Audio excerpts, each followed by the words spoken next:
Ramzan special তৈরি করছি vegetable egg sandwich. আসসালামু আলাইকুম everyone, welcome to Papiya's kitchen. আজকের রেসিপিটা অনেক সিম্পল এবং টেস্টি, আশা করছি আপনাদের অনেক ভালো লাগবে।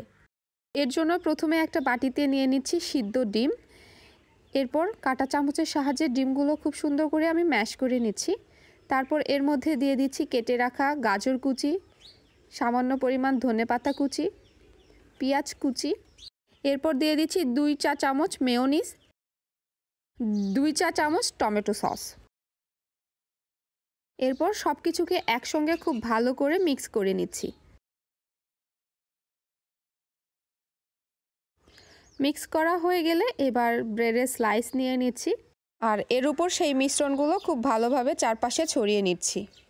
এই ভেজিটেবল স্যান্ডউইচটা তৈরি করার জন্য আপনারা এখানে যে কোনো ধরনের ভেজিটেবল ইউজ করতে পারেন।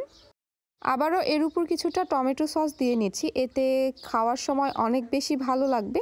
তারপর এর উপর আরও একটা ব্রেডের স্লাইস দিয়ে এটা আমি কভার করে নিচ্ছি। এবার এই ব্রেডগুলো আমি হালকা একটু সটে করে নিব। এজন্য একটা ফ্রাই প্যানে নিয়ে নিচ্ছি 2 টেবিল চা চামচ বাটার। বাটারটা মেল্ট হয়ে গেলে চুলার তাপ একদম লো ফ্লেমে করে দিয়ে এর মাঝে ব্রেডের স্লাইসটা দিয়ে দিচ্ছি।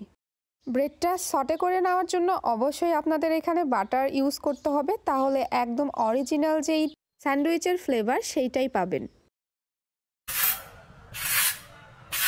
এবার আমি এটা আপনাদের সঙ্গে একটু কেটে শেয়ার করছি এর ভেতরের দিকটা কেমন হয়েছে।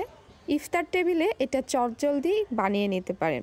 রেসিপি ভালো লাগলে লাইক, কমেন্ট, শেয়ার করে পাশে থাকবেন আর চ্যানেলটি সাবস্ক্রাইব করবেন। আজ এখানে বিদায় নিচ্ছি। আল্লাহ হাফেজ।